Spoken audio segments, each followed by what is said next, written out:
Welcome once again to Esoteric Guardian. Today, we're going to explore something that many have whispered about for centuries, but few dare to investigate in depth. The esoteric societies that set out to do something far more dangerous and far more ambitious than just spiritual enlightenment. They wanted contact, not with gods, not with angels, but with intelligences that are not human. This isn't about hallucinations or misguided mysticism.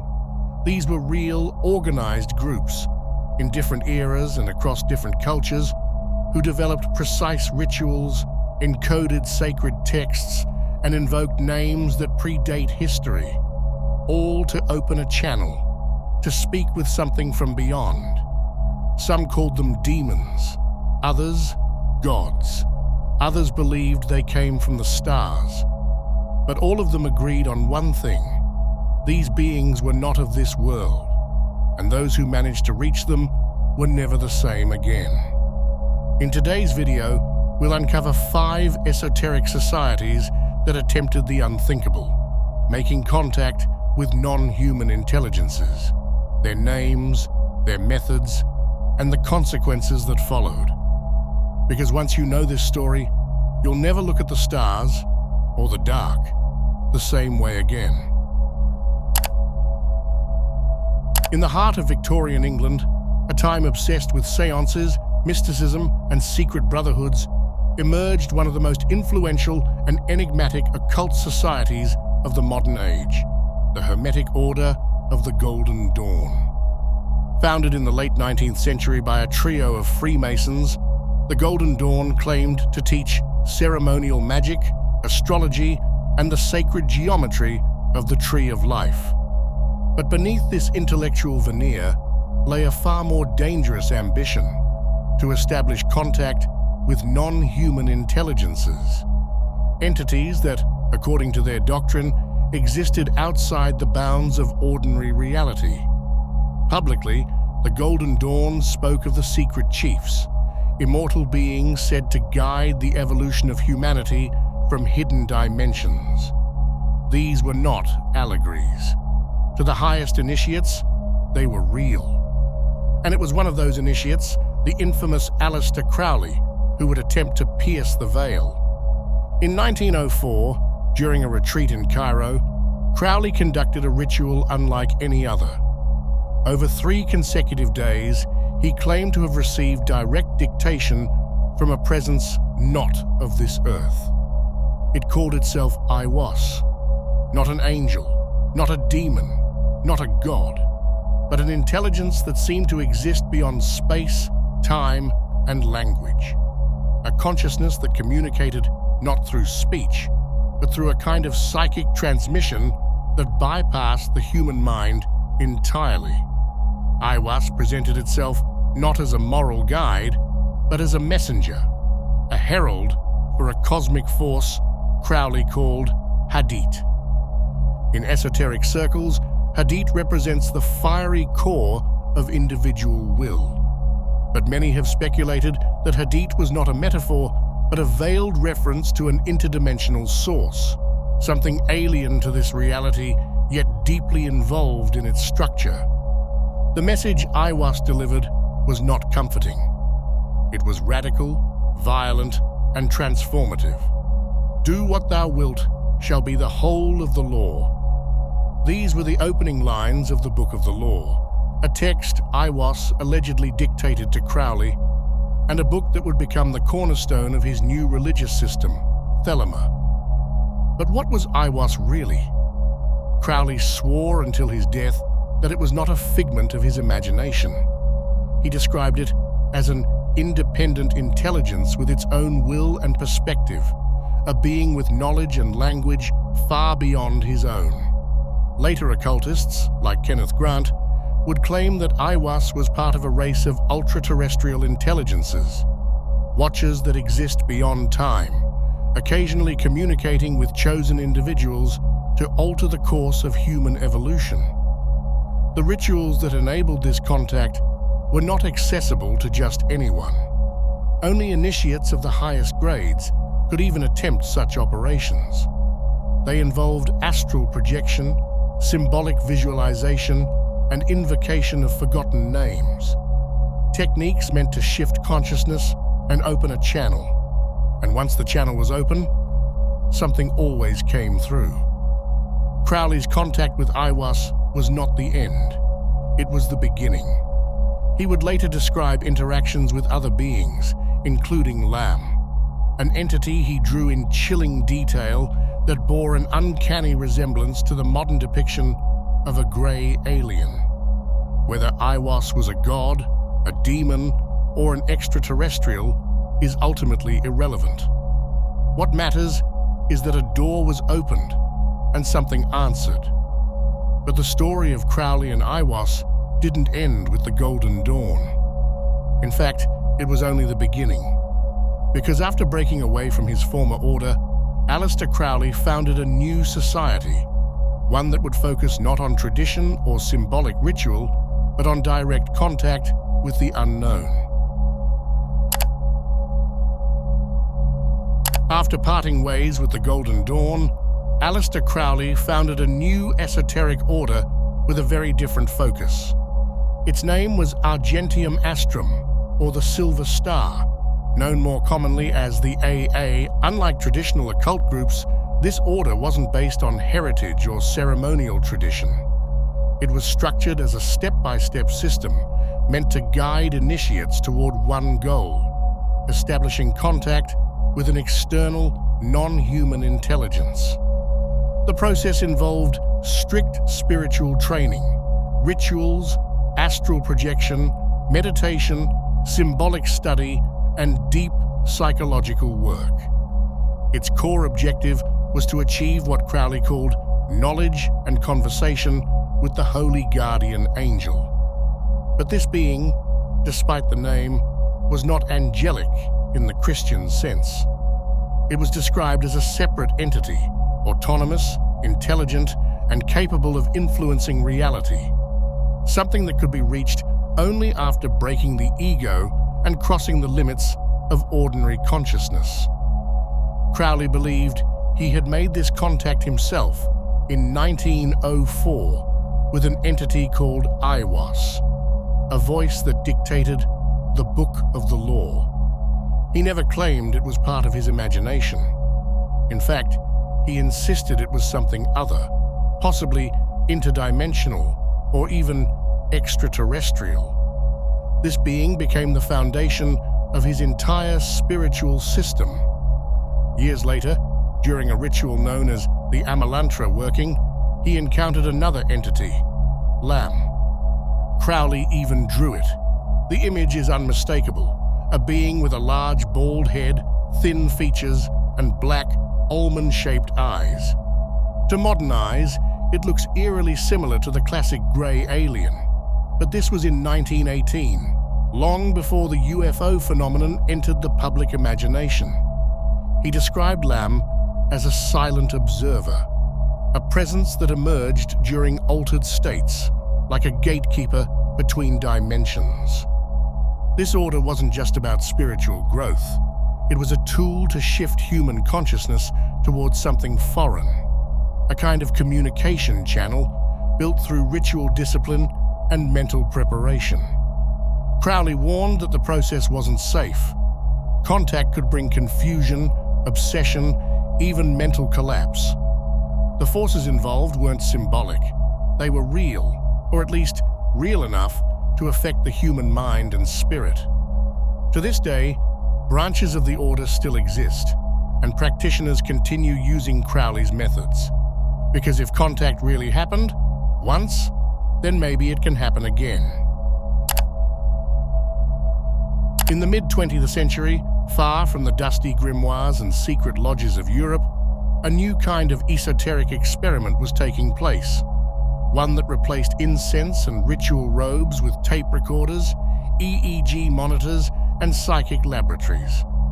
At the center of it was Dr. Andrija Puharic, a physician, inventor, and researcher obsessed with the boundaries of human consciousness.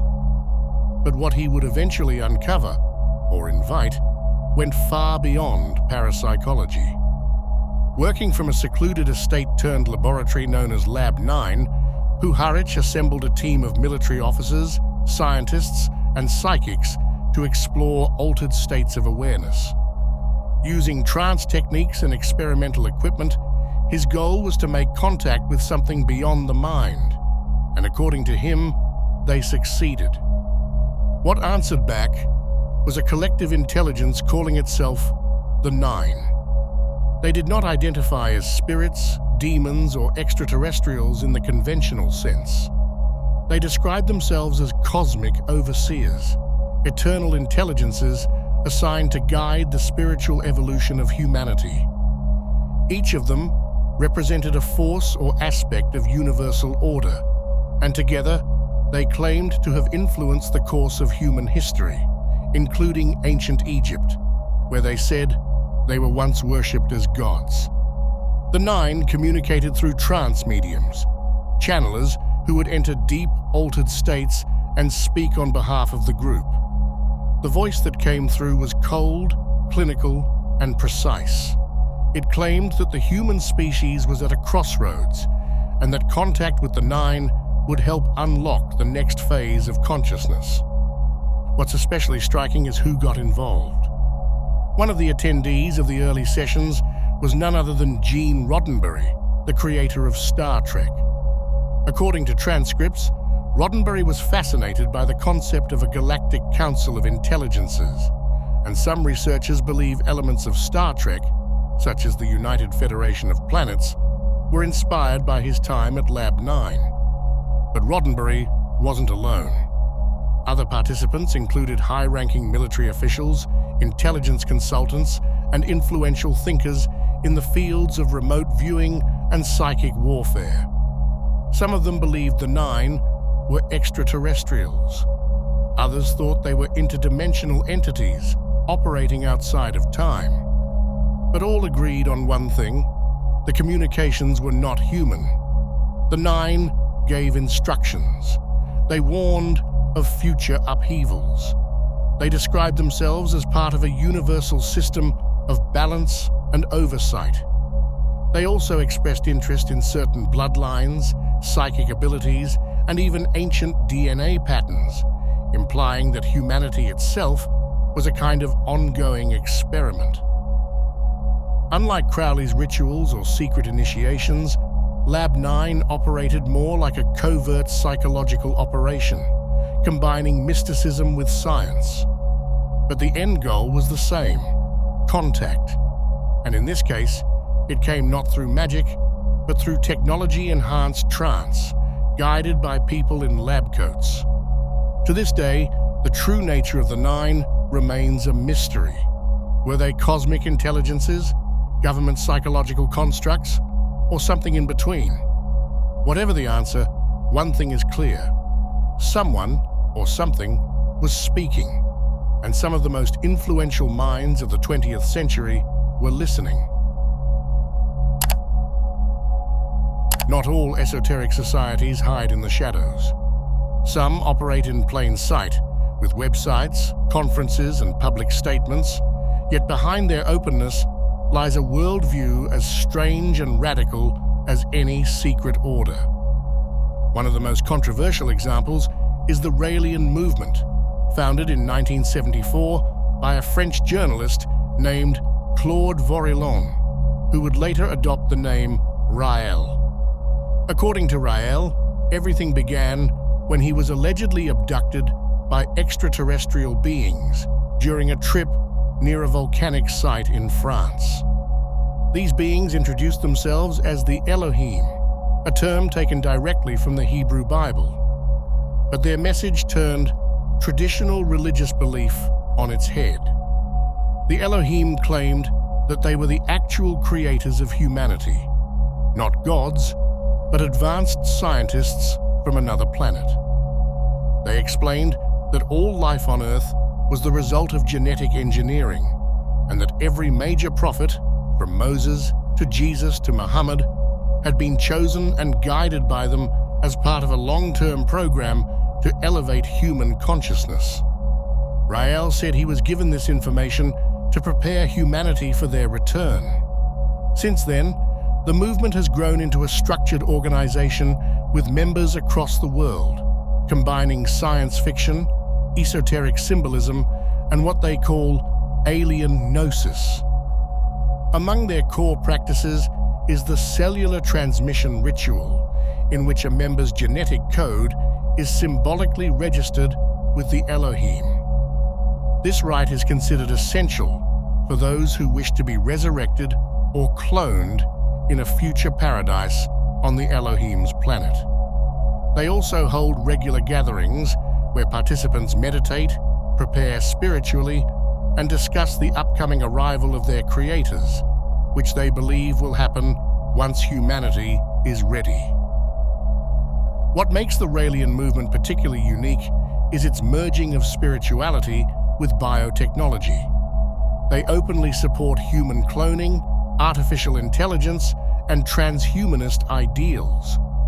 To them, these technologies are not dangerous. They are part of the divine plan. Because according to Rael, divinity is simply advanced science misunderstood by primitive people. Symbols used by the movement include a variation of the Star of David with a swirling galaxy at its center, originally including a swastika until public backlash led to a redesign. Their vision of salvation is not metaphysical, it's technological. They believe that one day the Elohim will return in their spacecraft, and only those who have accepted their message will be welcomed. Critics have dismissed the movement as a cult, while others view it as a new form of myth-making for the postmodern world. But regardless of interpretation, one thing is clear. Rael and his followers believe humanity was created by non-human intelligences and that they are coming back. Unlike secret societies that speak in code, the Raelians are direct. Their message is simple, unsettling, and public. We are not alone. We were never alone. And our creators are watching.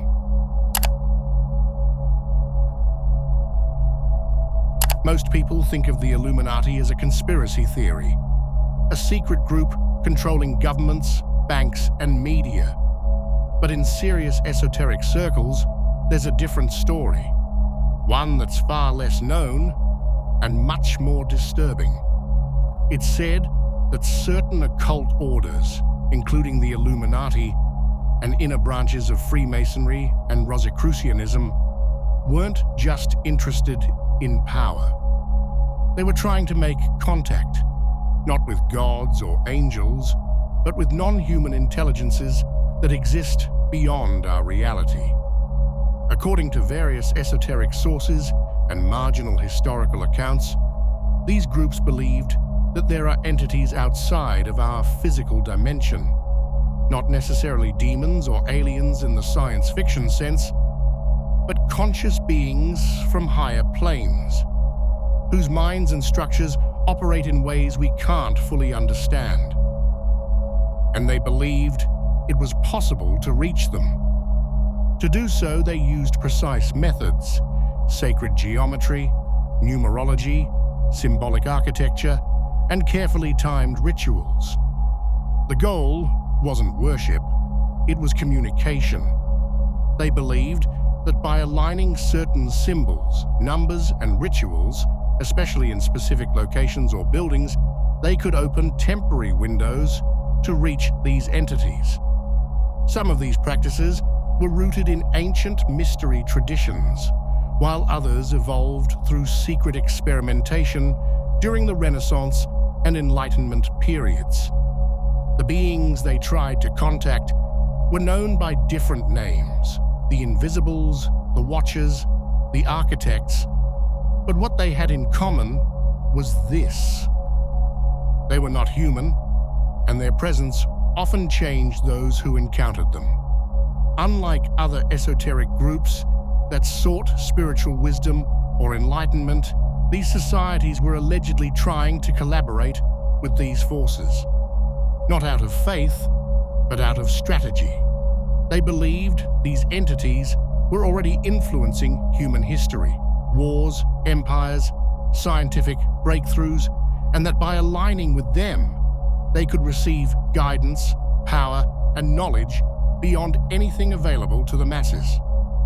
Some researchers claim that even today, certain rituals and symbols are still being used, hidden in plain sight. The all-seeing eye, the black cube, the unfinished pyramid. Not just decorations, but signals, marks of allegiance to something most people don't even know exists. There's no definitive proof, just patterns, repeated symbols, quiet whispers from insiders and occult historians. But if there's even a fraction of truth to it, then we have to ask, what if the world we know is shaped not just by human ambition, but by an ancient agreement? What all these groups have in common isn't just ritual or belief, it's intention. They didn't just study the unknown, they tried to reach it, to contact something beyond human understanding. And in some cases, they believed they succeeded. Whether through symbols, trances, machines, or meditation, they were all pointing in the same direction. There's something out there, or maybe in here, that isn't human. And it might be older, more intelligent, and more involved in our history than we'd like to believe. It doesn't matter if you think these stories are literal or symbolic. The fact that people, scientists, occultists, even public figures, built entire systems around the idea of communicating with non-human minds should make us ask why. Why are we so drawn to this idea? Why do we keep finding it? Across cultures, centuries, and technologies? Maybe the answer isn't out there. Maybe the real mystery is in how far we're willing to go to feel connected to something greater. And maybe, just maybe, we've already made contact. The only question is, with what? Thanks for watching this video. We're getting closer to 100,000 subscribers, and it means a lot to have you here supporting this kind of content. If you found this interesting, consider leaving a comment, sharing it with someone curious, and subscribing if you haven't already. There's a lot more to uncover. Wherever you are, take care and question